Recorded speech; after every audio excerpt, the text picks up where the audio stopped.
Bilbila harka keessan jiru fayyadamuun yoo xiqqaate ji'aan $50 haga $100 akka hojjechuu dandeessan ni beektu. Hin beektan yoo ta'e viidiyoo irraa kana keessatti ittiin bilbila keessa fayyadamuun doolaaraan qarshii hojjechuu dandeechan akkasumas haga har'aatti doolaara ofii kootiin hojjedhee baafachuudhaan isinitti argisiisuuf deema. Dursa garuu kara viidiyootti seenuu dursa viidiyoo kana like gochuun isiniif waan tokko waan isin hin miineef ani immoo waan na jajjabeessuuf fi ammoo viidiyoo kana like gochuun chaanaali keenyaaf haaraa yoo taatan immoo subscribe gochuun eegallu.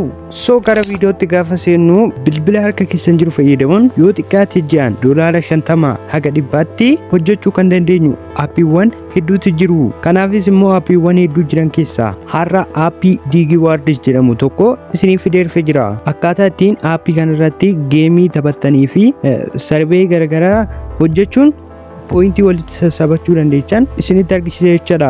Namoonni kanaan dura garuu viidiyoo TikTokii argitanii aappii kana eessa akka buustan akkasumas illee riiviyuu aappii kana muraasa illee ta'u isiniif ispeetireer jira. Garuu namoonni yeroo jalqabaaf waa'ee aappii kana dhagaa jirtan jalqaba irratti aappii kana Play Store irra Digiwardis jettanii search gochuun appilikeeshinii kana install gootanii gara keessatti ni seentan. Sana booda karaa aappii kanaatti gaafa seentanitti argumentii sin gaafata. Argumentii lamaan asirratti argaa jirtan kanneen right gootanii ergasii login jettaniin. Kana booddee gaafa login jettaniin booddee emailii keessan yookiin immoo steepii kana irratti akka emailii keessan itti galchitan isin gaafata. Isa emailii tokkotti galchuun karaa steepii kanutti ni dabartanii.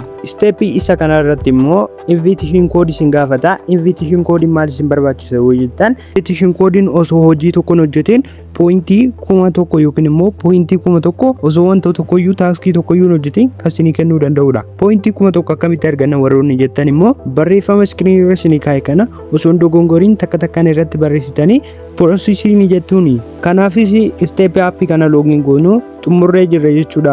Kanaafis immoo user interface kanarratti immoo wantoota argaman kunniin maal akka isaan ta'an tokko tokkoon isiniif ibsa jechuudha. Inni jalqabaan gubbaarratti kan argamu 0 kan ta'ee jiru kun pointii Digiwardis keenya gaafa nuyi deemnee geemii garaagaraa taphannutti pointiin nu geemii ittiin taphanne sun haala kanaan asitti nu sabasabama jechuudha. Gaafa qabxiin keenya withdraw irra ga'e yookiin immoo qabxiin keenya pointii Digiwardis ta'ee jiraate withdraw gochuu ni dandeenya jechuudha. Akkasumas karaa gadiitti redeem kan jedhu jira. Processii withdraw goonutti steepii kana waan isiniif ibsu haga dhumaatti na wajjin turaa isiniin jedha. Akkasumas wanta aappii kana jalatti hojjechuu qabdan kana keessatti immoo captcha soolingidha.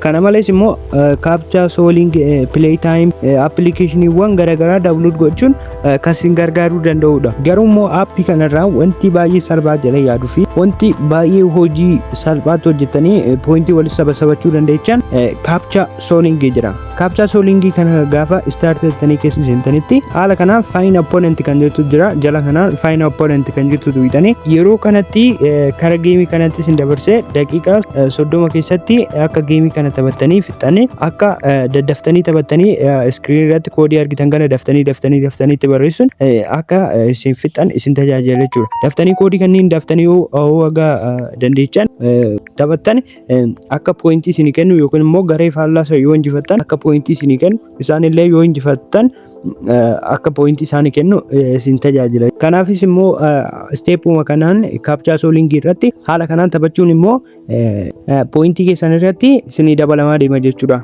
Akkasumas illee play time kan jedhu kana keessa gaafa seentanii geemiiwwan garaagaraa akka deemtanii Play Store irraa install gootanii taphattan isin gochuudhaan leveliidhaan yookaanis immoo kan leveliidhaan coinii 3 isaa ol akka isin taphattan isin tajaajila jechuudha.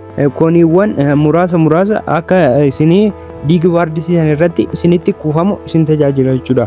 Kanaafis immoo namoonni cal jettanii geemii garaagaraa buustanii bilbila keessan irratti taphachuu jaalattan dhuftanii aappii kana jalaan geemiiwwan sana buufachuun geemii san taphachaa yeroo keessan dabarsuu dandeessan jechuudha. Yeroo keessan dabarsaa fa'aa osoo hin taane pointii Digiwardis pointii 50 ol hojjechuu dandeessan jechuudha. Akkasumas illee play time keessa geemiiwwan garaagaraa daawunlood gootanii taphachuu dandeessan jechuudha. Akkasumas illee pointii garaagaraa illee hojjechuu dandeessan jechuudha. akkasumas karaa booddeetti deebitanii akkuma argaa jirtan sarvee garaagaraa jira. Haala kana karaa gadiitti deemuun ilaaluu ni dandeessan jechuudha. Wantoota appilikeeshinii kana irratti qabxiiwwan hojjechuun kan isinii koiniitii digiwaardisii hojjechuu dandeessanidha. Asirratti kan argitan kana karaa gadiitti deemtanii ilaaluu ni dandeessan jechuudha. Kanaafis isin immoo wantoota hubachuu qabdan keessaa sarvee yookiin immoo geemiitii bootee guddaa yookiin immoo koinii digiwaardisii naa kennuu danda'a jettanii yaaduun isinirra jiraata jechuudha. Akkasumas illee yeroo gabaabaa keessatti kan xumuruu dandeessanii fi yeroo gabaabaa keessatti poointii digiwaardisii karaa qarshiitti deebisuu dandeessan sirriitti yaaduu qabdan jechuudha. Ani amma fakkeenyaa fi poointiiwwan yeroo viidiyoo kana isiniif hojjedhutti digiwaardisii irraa qabu 100 fi 40 ol waan irraa qabuu fi diipoozitii haala kanaan walitti qabadheen jira jechuudha. Kanaafis immoo namoonni hedduun keessanii qabxii hamma kana baay'itu yeroo gabaabaa iddootti aappii kanarraa akkamiin argatte jechuun keessan hinafu.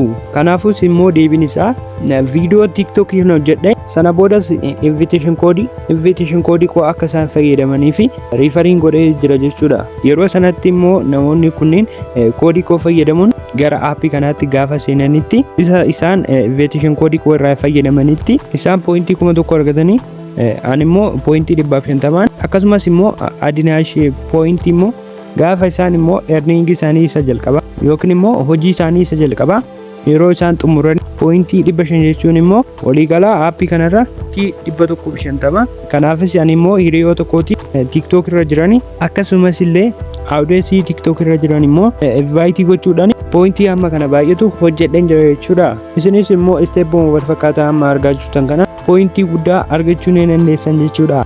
Haalumaan akka hojjedhe kanaan karaa gadiitti invite kan jirtu jira ishii san keessa ni seentu. Kanaafuu haala kanaan gaafa geessisantanitti invitation code kan jiru jira ajalatti invitation code isinitti argisiisaa jiru kana copy godhattanii namoota invitation code gaafa namoonni banutti invitation code kana gaafa irratti barreessitanii poointii 1000 isaanii kenna anaaf immoo poointii 150 naa kenna jechuudha. Kalees immoo TikTok irratti namoota garaagaraa erguu liinkii kan yoo isaan bananitti poointii isaanii kennuu danda'a jechuudha. Poointii isaanii kenna anaafis poointiin kenna jechuudha. Yookiin immoo hiriyoota keessanii gaafa appilikeeshinii kana boostanii bantanii fi isaanii invitation koodii kanneen kennitanii fi isaan yoo ittiin bananii isaanii poointii 1000 kenna anaaf immoo poointii 150 kenna jechuudha. Kanaafis immoo poointii guddaa egaa argattanii booddee akkamitti wizdraal gochuu dandeenya warroonni jettan wizdraal gochuu dandeenya warroonni jettan immoo karaa gadiitti redeem kan jettu jira ishiirra ni tuqxan. Yeroo sanitti haala argaa jirtan kanaani digiwaardisiin $20 digiwaardisiin immoo $50 jechuudha.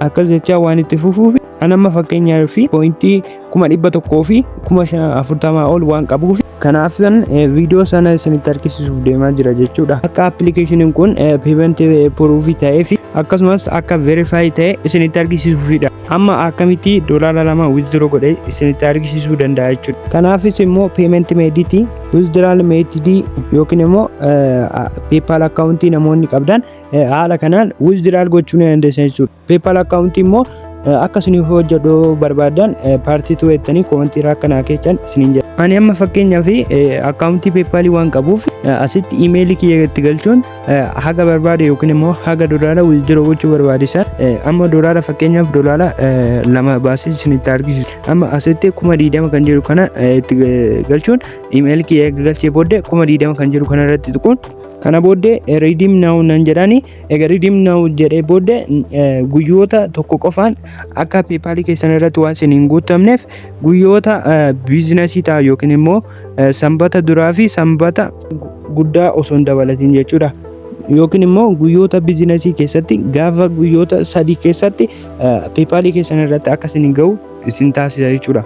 Anis yeroo viidiyoo kana hojjedhutti already ani amma akkaawuntii kootii irratti digiwaardisiin poointiin 20 waan naaf galee jiruu fi iimeelii kootii irra deemee ilaaluu ni danda'a jechuudha. Haala kanaan ilaalachuu ni dandeessanii $2 akka naaf gale natti mul'isuu ni danda'a jechuudha. Iimeelii kootii irra deemee appilikeeshiniin kun waan sirriitti dalaguu fi parsantii 100 waan sirriitti dalaguu fi isin guutummaan guututti ilaaluun hojjechuun haala amma isteeppii isinitti argisiisu kanaan hojjechuu ni dandeessa jechuudha. Akkasumas immoo Telegram chaanaalii yoo KK kan jedhu kan immoo join gochuun akkasumas immoo wantoota garaagaraa waan achirratti ni gadhiisuuf chaanaalii isaan join gochuun akka na jajjabeessan isin jedha.